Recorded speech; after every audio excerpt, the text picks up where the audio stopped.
Hello, ഞാൻ വിസ്മയ, ഹെയിലിൻ ഹാപ്പിനെസ്സിലെ consultant സൈക്കോളജിസ്റ്റാണ്. ഇന്ന് നമ്മൾ ഡിസ്കസ് ചെയ്യാൻ പോകുന്ന ടോപ്പിക് ഒബ്സസീവ് കമ്പൾസീവ് ഡിസോർഡർ അഥവാ OCD കുറിച്ചാണ്. നമ്മളെല്ലാവരും വസ്വേഴ്സ് എന്നൊക്കെ പറയുന്നത്, അതായത് ഒരു വൃത്തി കൂടുതലായിട്ട് കാണിക്കുക എല്ലാ കാര്യത്തിലും, ഡേ ടു ഡേ ആക്ടിവിറ്റീസിൽ നമ്മളൊരു നോർമലി ഉണ്ടാകുന്നതിനേക്കാളും കൂടുതലായിട്ട് ആ വ്യക്തി എല്ലാ കാര്യത്തിലും ഭയങ്കര വൃത്തി കാണിക്കുമ്പോൾ നമ്മൾ നോർമലി പറയുന്നത് വസ്വേഴ്സ് എന്ന്. പക്ഷേ ഇതൊരു വൃത്തി മാത്രമല്ല. എന്തൊക്കെ കാര്യങ്ങളാണെന്ന് നമുക്ക് നോക്കാം. ഇതിൽ ഒബ്സഷനും കമ്പൽഷനും ഒരുമിച്ച് വരുമ്പോഴാണ് നമുക്കതിനൊരു OCD ഒബ്സസീവ് കമ്പൾസീവ് ഡിസോർഡർ എന്ന് പറയാൻ പറ്റുക. ഒബ്സഷൻ എന്ന് പറയുമ്പം അതായത് റിപ്പീറ്റഡ് ആയിട്ട് നമ്മുടെ മൈൻഡിൽ വരുന്ന തോട്ട്, അതിൽ പ്രത്യേകിച്ച് ഒരു യുക്തിയൊന്നും ഉണ്ടാവില്ല. ലോജിക്കലി ചിന്തിക്കുന്ന സമയത്ത് അവിടെ ഒരു കാര്യം ഉണ്ടാവില്ല. പക്ഷേ നമ്മുടെ മൈൻഡിൽ റിപ്പീറ്റഡ് ആയിട്ട് അനാവശ്യമായിട്ട് ഇങ്ങനെ ആ തോട്ട്സ് വന്നുകൊണ്ടിരിക്കും. അതേസമയം നമുക്കതിനെ കൺട്രോൾ ചെയ്യാമെന്ന് വെച്ചാൽ പോസിബിൾ അല്ല, കൺട്രോൾ ചെയ്യാൻ പറ്റില്ല.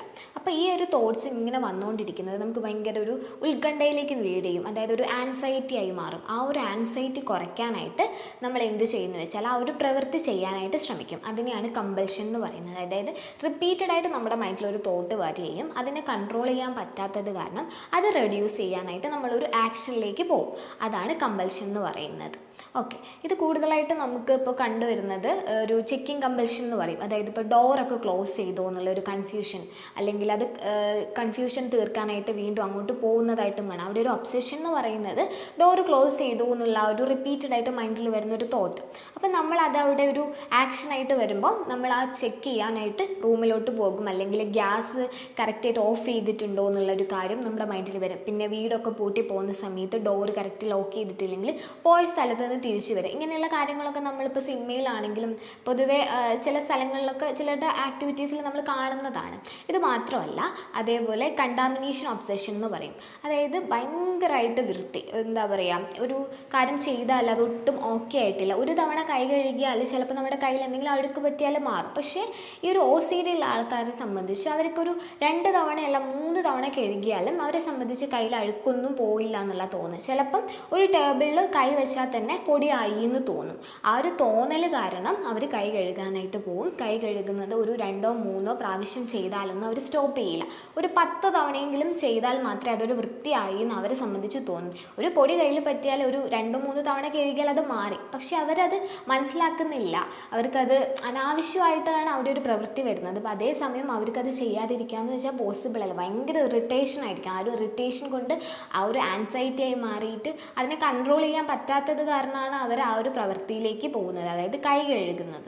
അതേസമയം ഇങ്ങനെ ഭയങ്കര സൗണ്ട് കേൾക്കുന്നത്, ഇപ്പോൾ ഈ സൗണ്ട് കേൾക്കുന്നതൊക്കെ അവരെ സംബന്ധിച്ച് ഭയങ്കര ഇറിറ്റേഷൻ ഉണ്ടാക്കുന്ന ഒരു കാര്യമായിരിക്കും. അവർക്കെല്ലാം ഏകദേശം ഒരുപോലെ പോകണം. ഒരു പരിധി കൂടുതൽ അത് കേട്ട് വരുമ്പോൾ ഭയങ്കര ബുദ്ധിമുട്ടായിട്ട് തോന്നിയിട്ട് അതൊക്കെ അവോയ്ഡ് ചെയ്യാനായിട്ട് ശ്രമിക്കും. അതായത് ബസ്സിൽ പോകുന്ന സമയത്ത് നല്ല രീതിയിൽ പാട്ട് കേൾക്കുക, അല്ലെങ്കിൽ ഒരു ഫാമിലി ഫംഗ്ഷൻ, ഒരു കല്യാണത്തിന് പോകുന്ന സമയത്തൊക്കെ നല്ല സൗണ്ട് കേൾക്കുക. അപ്പോൾ ആ സൗണ്ട് അല്ലെങ്കിൽ ആ ഒരു ക്രൗഡിൻ്റെ ആ ഒരു ശബ്ദമൊക്കെ കേൾക്കുമ്പോൾ, അല്ലെങ്കിൽ ഒരു പാട്ട് വെച്ച് കേൾക്കുന്ന സമയത്ത് ഭയങ്കര ബുദ്ധിമുട്ടായിട്ട് മാക്സിമം ആ സിറ്റുവേഷൻ അവോയ്ഡ് ചെയ്യാൻ തോന്നും. അതായത് അവിടെ ഒരു ഒബ്സഷൻ എന്ന് പറയുന്നത് റിപ്പീറ്റഡ് ആയിട്ട് അവരുടെ മൈൻഡിൽ ഇത് കേൾക്കുമ്പോൾ ഒരു ഇറിറ്റേഷൻ ഉണ്ടാവുകയും ആ ഒരു ഇറിറ്റേഷൻ അത് ഒഴിവാക്കാനായിട്ട് ആ ഒരു സിറ്റുവേഷനാണ് അവിടെ അവോയ്ഡ് ചെയ്യുന്നത്. അവിടെ നമുക്ക് കമ്പൽഷനായിട്ട് വരുന്നത് ആ ഒരു സിറ്റുവേഷൻ അവർ അവോയ്ഡ് ചെയ്യുകയാണ്. മാക്സിമം അവിടെ ഒരു അവോയ്ഡൻസ് ആണ് ഉണ്ടാകുന്നത്. നമുക്ക് എല്ലാ രീതിയിലും അവിടെ ഒരു ആക്ഷൻ എന്ന് പറയുമ്പം ഇപ്പോൾ കൈ കഴുകുന്ന സമയത്ത് നമ്മൾ അത് റിപ്പീറ്റഡ് ആയിട്ട് വീണ്ടും വീണ്ടും ഒരു 2 തവണ കഴുകേണ്ടതാണ്, ഒരു 10 തവണ കഴുകും. അതേപോലെ ഇവിടെ നമ്മളൊരു സിറ്റുവേഷൻ അവോയ്ഡ് ചെയ്യുന്നതാണ്. പല ടൈപ്പിലും നമുക്ക് ആ കമ്പൽഷനെ വേർതിരിച്ച് കാണാൻ പറ്റും. ഒബ്സഷൻ മാത്രമുള്ള കേസും നമുക്ക് കാണാൻ പറ്റും. പക്ഷേ കൂടുതലായിട്ടും OCD എന്ന് പറയുമ്പോൾ അവിടെ ഒരു കമ്പൽഷനും അവിടെ ഒരു ആക്ഷനായിട്ട് നമുക്ക് കാണാൻ പറ്റും. വെറും ഒരു തോട്ട്സ് മാത്രമാണെങ്കിൽ അതൊരു ഒബ്സഷനാണ്. അന്നങ്ങനെ നമുക്കതിനെ മനസ്സിലാക്കാനായിട്ട് പറ്റും. ഇതുപോലെ നമുക്ക് വേറൊരു സിംറ്റമായിട്ട് കാണുന്നത്, ഇവരിങ്ങനെ ഒരാവശ്യമല്ലാത്ത, നമ്മൾ ചിന്തിക്കുന്ന സമയത്ത് അത് അനാവശ്യമായിട്ടായിരിക്കും കൊണ്ട് നടക്കുന്നത്. അതിൻ്റെ പർപ്പസ് കഴിഞ്ഞിട്ടുണ്ടാകും. ഒരു സിഗ്നിഫിക്കൻ്റ് ആയിട്ടുള്ള ഒരു കാര്യം അവിടെ ഉണ്ടാവില്ല. ഒരു സാധനം നമ്മൾ ചെറുപ്പത്തിൽ എങ്ങാണ്ട് ഒരു മാങ്ങ പറിച്ചത് ആ ഒരു കല്ലുകൊണ്ടായിരിക്കും, അല്ലെങ്കിൽ മാങ്ങയ്ക്ക് ഒരു കല്ലെടുത്ത് എറിഞ്ഞിട്ടുണ്ടാവും. പക്ഷേ ആ കല്ല് നമ്മളിപ്പോഴും സൂക്ഷിച്ച് വെക്കുന്നത്. അതുപോലെ പണ്ടെങ്ങാൻ ഉപയോഗിച്ച് എന്തെങ്കിലും ഒരു മുത്ത്, ആ മുത്തിൻ്റെ ഉപയോഗം കഴിഞ്ഞിട്ടുണ്ടാകും. അതിപ്പോൾ നമുക്കൊരു ആവശ്യം ഉണ്ടാവില്ല. പക്ഷെ അങ്ങനത്തെ കാര്യങ്ങളൊക്കെ അവിടെ ഈ തോട്ട്സാണ്. അതിങ്ങനെ കരുതി വെക്കണം എന്നുള്ള ഒരു തോട്ട്സ് കാരണം അതൊക്കെ അവിടെ ഹോൾഡ് ചെയ്തുകൊണ്ട് വെക്കുക. അത് നല്ല അവർ ഭയങ്കര പ്രഷ്യസ് ആയിട്ട് കൊണ്ട് നടക്കുന്ന കാര്യമായിരിക്കും. ഇത് നമുക്ക് എല്ലാ രീതിയിലും ജനറലൈസ് ചെയ്യാൻ പറ്റില്ല. കാരണം ചിലർ ആ ഒരു സാധനത്തോടുള്ളൊരു ഇമോഷണൽ കണക്ഷൻ്റെ ബേസിൽ കൊണ്ട് നടക്കുന്നുണ്ട്. ചിലപ്പോൾ നല്ല കാർഡ്സ് ആയിരിക്കും, അല്ലെങ്കിൽ എന്തെങ്കിലും നമുക്കാരെ ഗിഫ്റ്റ് ചെയ്തതായിരിക്കാം, അല്ലെങ്കിൽ ഏതെങ്കിലും ഒരു മൊമെൻറ്റിൽ ആരെങ്കിലും നമ്മളോട് പറഞ്ഞ എന്തെങ്കിലും കാര്യം അത് സംബന്ധിച്ചിട്ടുള്ള എന്തെങ്കിലും ഒരു ഗിഫ്റ്റോ എന്തെങ്കിലും ഒരു സാധനമൊക്കെ ആണെങ്കിൽ നമ്മളത് കൊണ്ടുവയ്ക്കും. അത് അതിനോട് നമുക്കൊരു ഇമോഷണൽ കണക്ഷൻ അറ്റാച്ച്മെൻ്റ് ഉണ്ട്. അതല്ലാതെ ഒരു കാര്യവുമില്ല അനാവശ്യമായിട്ട് ഒരു കാര്യം ഇങ്ങനെ നമ്മൾ സൂക്ഷിച്ച് വെക്കുന്നുണ്ടെങ്കിൽ അതും OCDയുടെ ഒരു ഭാഗമാണെന്ന് നമുക്ക് മനസ്സിലാക്കാനായിട്ട് പറ്റും. അതുപോലെ ഒരു റിലീജിയസ് തോട്ടിൻ്റെ ബേസിലാണെങ്കിൽ ഇപ്പോൾ അമ്പലത്തിലൊക്കെ ഒരു പ്രദക്ഷിണം വെക്കുവാണെങ്കിൽ ഒരു 5 തവണ വെക്കേണ്ടതായിരിക്കും. പക്ഷേ ഇവർക്കൊരു ഡൗട്ട്, ഞാൻ 5 തവണ വെച്ചിട്ടില്ല എന്ന് കരുതിയിട്ട് ഒരു 10 തവണ വീണ്ടും കറങ്ങാനായിട്ട് ശ്രമിക്കും. അതുപോലെ പ്രാർത്ഥിക്കുന്ന സമയത്താണെങ്കിലും വൃത്തിയായിട്ടില്ല എന്ന് കരുതിയിട്ടൊക്കെ വീണ്ടും കുളിക്കാനായിട്ട് ശ്രമിക്കുക. അതേപോലെ ഇപ്പം നിസ്കരിക്കുകയാണെങ്കിലും അപ്പം അത് കറക്റ്റായിട്ട് ചെയ്തിട്ടില്ല എന്ന് കരുതിയിട്ട് വീണ്ടും വീണ്ടും ചെയ്യാനായിട്ട് ശ്രമിക്കുക. അങ്ങനെയുള്ള റിലീജിയസ് ഒബ്സെഷനും നമുക്ക് കാണാൻ പറ്റും. അതിൻ്റെതായിട്ടുള്ള കമ്പൽഷനും നമുക്ക് കാണാൻ പറ്റും. അതുപോലെ നമുക്ക് കാണാൻ പറ്റുന്നതാണ് ഇപ്പം കുളിച്ചിട്ട് നേരത്തെ കണ്ടാമിനേഷൻ ഒബ്സെഷനിൽ നമ്മൾ പറഞ്ഞതുപോലെ കുളിക്കുന്ന സമയത്ത് ഇപ്പോൾ വൃത്തിയായില്ല എന്ന്, കൈ കഴുകുന്നത് പോലെ കുളിച്ചിട്ട് വൃത്തിയായില്ല എന്ന് തോന്നിയിട്ട് ആ ആൾ ഒരു 10 തവണയെങ്കിലും ഡെയിലി കുളിക്കാനായിട്ട് ശ്രമിക്കും. അതായത് അയാൾക്ക് തന്നെ അറിയാം ഞാൻ കുളിച്ചിട്ട് വൃത്തിയായിട്ടില്ല എന്ന്. അപ്പോൾ വീണ്ടും വീണ്ടും കുളിക്കാനായിട്ട് അയാൾ ശ്രമിക്കും. ഇപ്പോൾ ടൈം തന്നെ ഒരു ഡേയിലുള്ള പകുതി സമയം അല്ലെങ്കിൽ 3/4 ഭാഗവും കുളിക്കാനായിട്ട് പോകും.